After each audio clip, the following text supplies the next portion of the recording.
Esta edição do Câmara Debate vai tratar do orçamento de 2021. O texto aprovado pelo Congresso Nacional foi do relator, o senador Márcio Bittar, do MDB do Acre. E para fazer uma análise sobre o orçamento deste ano, a gente recebe aqui o deputado Cláudio Cajado, do Progressistas da Bahia. Deputado, seja bem-vindo. Um abraço para você, Jaciene, um abraço aos nossos amigos telespectadores da TV Câmara, ouvintes da Rádio Câmara, um abraço também para o deputado Marcel Van Hatten. Deputado Marcel Van Hatten, do Partido Novo do Rio Grande do Sul, que participa com a gente também aqui nessa discussão, nesse debate. Seja bem-vindo, deputado. Satisfação, Jaciene, satisfação estar no ar na TV Câmara, também na Rádio Câmara, com todos aqueles que nos acompanham online, e estar aqui na companhia do meu colega Cláudio Cajado nesse importante debate para a nossa nação. Eu vou começar perguntando para o senhor, deputado Marcel Van Hatten, qual é a avaliação que o senhor faz do texto aprovado pelo Congresso Nacional com relação ao orçamento de 2021?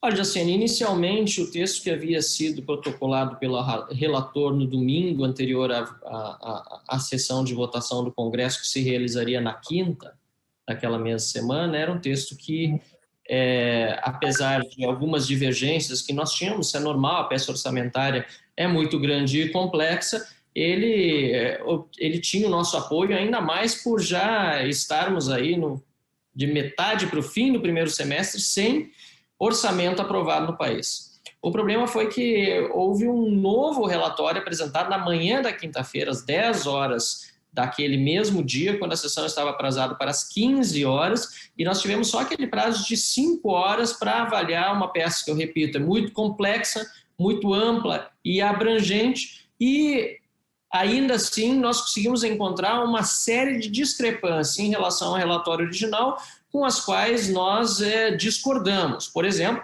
o corte nas despesas obrigatórias de aposentadoria, de abono salarial, de seguro-desemprego, que foram promovidos pelo relator para encaminhar esses recursos na ordem de quase 30 bilhões de reais para emendas de sua autoria que não podem ter nenhum tipo de alteração pelo Poder Executivo. Então, isso nos preocupou muito e, por isso, o Novo fez obstrução ao projeto na sessão de quinta-feira, esperando que, com a não aprovação naquele dia, tivéssemos mais tempo para melhor debatê-lo, o que não aconteceu. Para concluir, o resultado está aí. Infelizmente, após a aprovação, o que nós temíamos aconteceu. Uma polêmica enorme acabou sendo gerada, uma crise, inclusive, entre os poderes, e uma possibilidade de que o presidente da República, em colocando em prática o orçamento como foi aprovado, possa eventualmente fazer pedaladas fiscais, e nós já sabemos qual é a consequência disso, tanto no âmbito jurídico como no âmbito político. Então, essa foi a nossa preocupação, e eu reforço aqui essa preocupação também a todos que nos acompanham. Deputado Cláudio Cajado, deputado do Progressistas da Bahia. Deputado, o orçamento ele recebeu críticas, dentro e fora do governo. Como é que o senhor avalia essas questões até colocadas aqui pelo deputado Marcel Van Hatten? Bem, veja, primeiro eu discordo da tese de que, ao sancionar o orçamento, o presidente da República estaria incorrendo em crime de responsabilidade ou, eventualmente, respeitando a lei de responsabilidade fiscal. Pelo contrário, os órgãos técnicos, tanto do Senado Federal quanto da Câmara dos Deputados, emitiram, cada um, uma nota técnica, deixando claro isso. Ou seja, os órgãos de acompanhamento da execução orçamentária, seja no Senado Federal, seja na Câmara dos Deputados, se posicionaram de forma clara e que, ao vetar o orçamento, o presidente pode fazê-lo, mas não em função de estar, se sancionar integralmente a peça orçamentária votada pelo Congresso Nacional, incorrendo em crime de responsabilidade. Pelo contrário, nós não adotamos essa ideia. Tenho a segurança, como vice-líder do governo lá no Congresso e líder do governo na Comissão de Orçamento, de que nós votamos, sim, o orçamento regularmente, tecnicamente, sem nenhum tipo de prejuízo para que o presidente possa sancioná-lo integralmente. Porém, de fato, sim, houve alguns cortes que foram a mais do que o governo esperava. Ou seja, seja, até onde o governo estava acompanhando e negociando esses cortes, né, nós estivemos acompanhando, mas houve um corte adicional que, de fato, o governo não teve, digamos assim, a anuência. Esses excessos é que nós estamos conversando com o Congresso, Senado e Câmara para equacionar, e isso é normal. Nós estamos aí com um problema de pandemia, nós temos aí um problema de déficit, e nós temos que retomar o crescimento do país. E o indutor para esse crescimento é o poder público, é o governo federal. Então, os cortes foram dados para que nós possamos ter recursos para investimentos. E nós, ao longo de muitos anos, temos visto que o governo federal subestima a receita. Por isso que foi estimada a receita em mais 33 bilhões, ou seja, houve um acréscimo dessa receita, como também algumas despesas, a exemplo do que foi dito pelo deputado Van Hatten, obrigatórias, estavam na avaliação do conjunto dos técnicos do Senado, da Câmara e do relator, o senador Márcio Bittar, também superestimadas. Daí, nós resolvemos dar esse corte no intuito de que, obviamente, dou um exemplo claro, a reforma da Previdência que foi votada vai trazer um gap adicional de diminuição de despesa. Isso, na nossa análise, não estava previsto dentro da peça orçamentária original. Foi feito esse corte na Previdência em função da reforma da Previdência diminuir as despesas para o exercício 2021.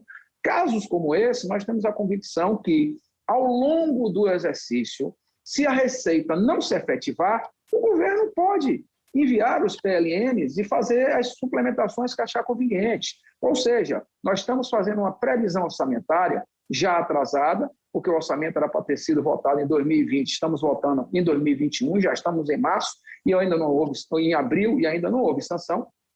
Ou melhor dizendo, nós teríamos que ter em mente de que, ao longo da execução orçamentária, nós poderíamos ter as alterações que o governo julgar necessárias. Portanto, descartamos completamente essa questão de eventual crime de responsabilidade. Tá certo. Uma característica também do orçamento, deputado, agora a pergunta para o deputado Marcel Van Hatten, é a questão dos recursos destinados ao Ministério da Defesa, né? O ministério que inclui aí, abrange as 3 Forças Armadas, aí Exército, Marinha e Aeronáutica, e essa área do governo, do Executivo, recebeu um aumento, inclusive os militares seriam os únicos contemplados com um reajuste salarial.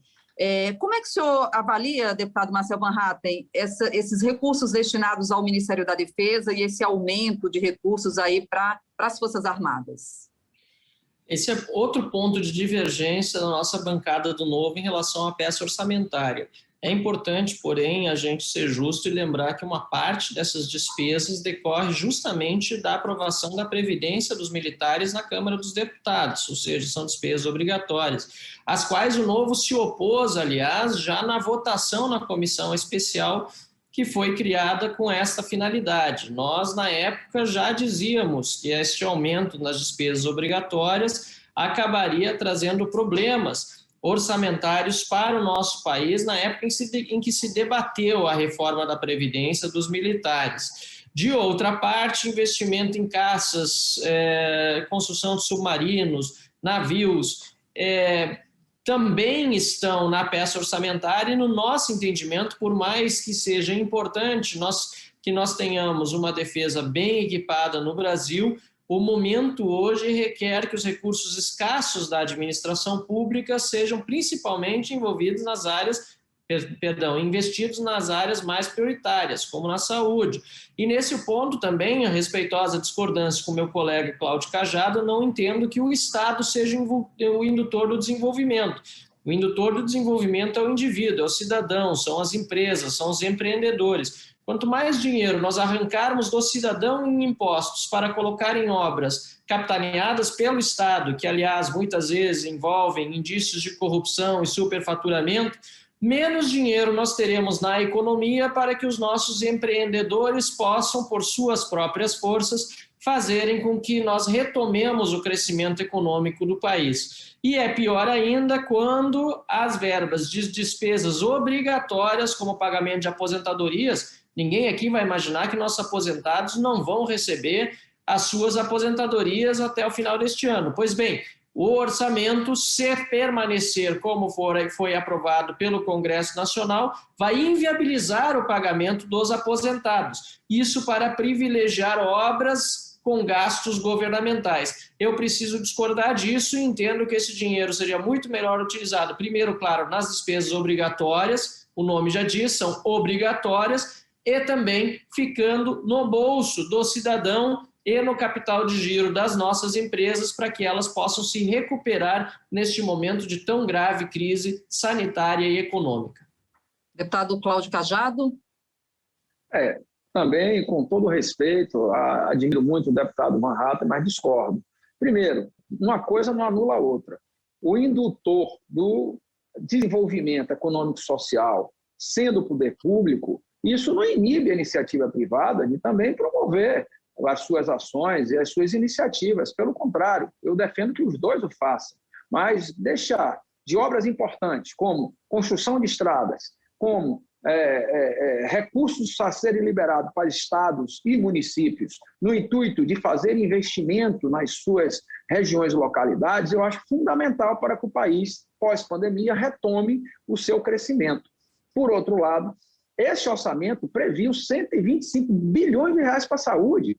Está um recurso maior do que o ano passado, e 100 bilhões para a educação. São recursos volumosos. Agora, de um orçamento de 1 trilhão, 500 e tantos bilhões de reais, apenas 25 a 30 bilhões de reais de recursos para investimento é muito pouco. E eu não posso concordar com o deputado Van Hatten de que desenvolvermos um caça, né, em conjunto com a Gripen, na Suécia, possamos, a Saab, né, com um caça brasileiro, isso não agrega tecnologia, não agrega geração de emprego, não agrega um momento importante e o país protagonizar, né, pela sua linha de defesa, um momento fundamental para dar continuidade. Nós não podemos, são contratos assinados internacionalmente, como é que o Brasil não vai honrar os contratos que assina? Então, assegurar a continuidade do projeto Gripen, assegurar a continuidade dos submarinos nucleares e convencionais, o Brasil não pode deixar de honrar esses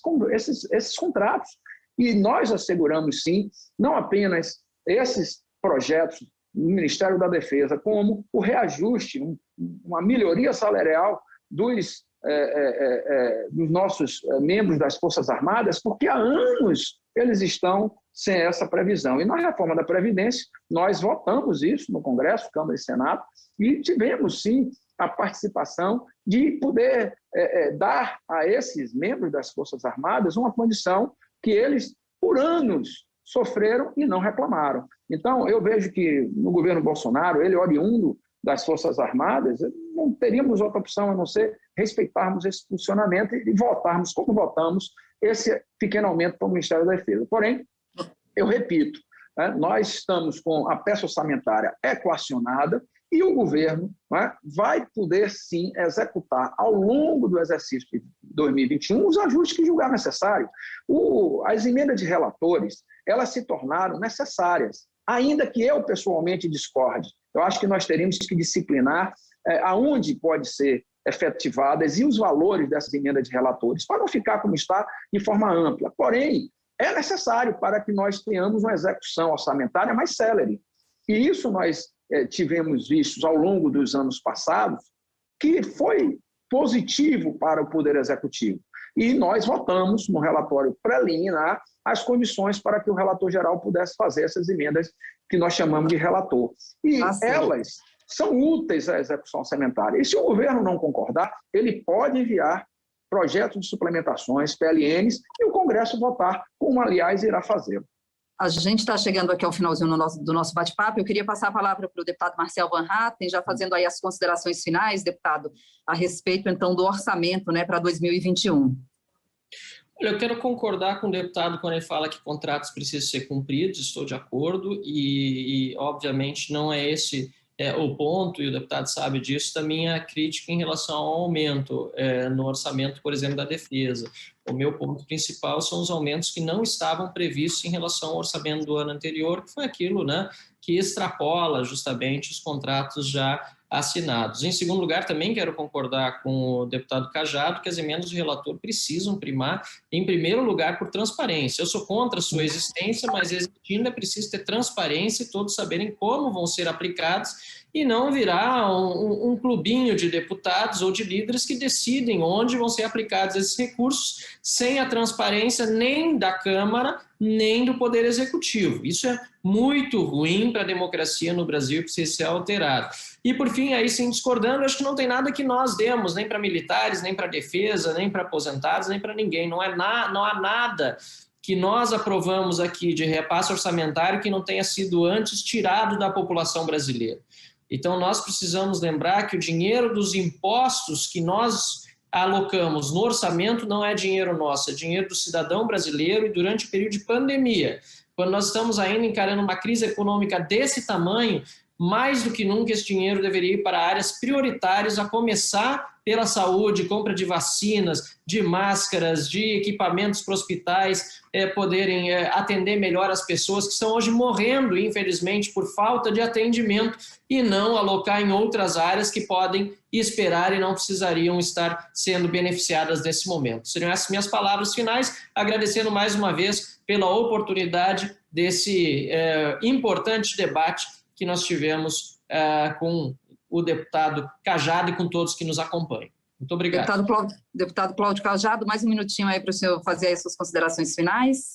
Muito obrigado. Eu digo que o deputado Van Hatten, eu respeito a opinião dele, mas o dinheiro da Covid está segurado dentro do orçamento para as vacinas, para o auxílio emergencial, que nós definimos 44 bilhões, para ajuda aos estados e municípios, tudo está previsto, não vai faltar dinheiro para a saúde nem para a Covid, como não vai faltar para a educação. O que nós estamos discutindo aqui é que o orçamento tem que prever, além dessas despesas, investimento. E eu defendo que haja investimento como indutor das políticas públicas, em especial para a retomada do crescimento do país no segundo semestre. E mais um detalhe, nós, repito, como eu disse no início da entrevista, nós corrigimos as receitas que estavam estimadas para baixo, acrescemos mais 33 milhões, e nós reduzimos algumas despesas que estavam estimadas para cima. Ou seja, o que o Congresso fez responsavelmente foi fazer os ajustes que julgou necessário, sem nenhum tipo de irresponsabilidade. E, óbvio, o excesso que houve, será agora corrigido pelo Poder Executivo. E, repito, o Poder Executivo, ao lado do Legislativo, encaminhará sempre as melhores soluções, com harmonia, porém com independência, e cada um tendo a responsabilidade das suas ações. Eu acredito que essa harmonia, com o diálogo permanente, é a solução dos problemas. E se houve, nós iremos corrigi-los sem nenhum trauma. Tá certo, a gente agradece aqui a participação do deputado Marcel Van Hatten, do Partido Novo do Rio Grande do Sul. Mais uma vez, muito obrigada, deputado, pela sua participação. Muito obrigado. E agradeço também a participação do deputado Cláudio Cajado, do Progressistas da Bahia. Deputado, muito obrigada. Obrigado a você, Jacene, Marcel, um abraço, e a todos os que nos assistiram. Esta edição do Câmara Debate discutindo o orçamento de 2021. Agradecemos mais uma vez aos parlamentares pelo debate, a gente fica por aqui e até a próxima.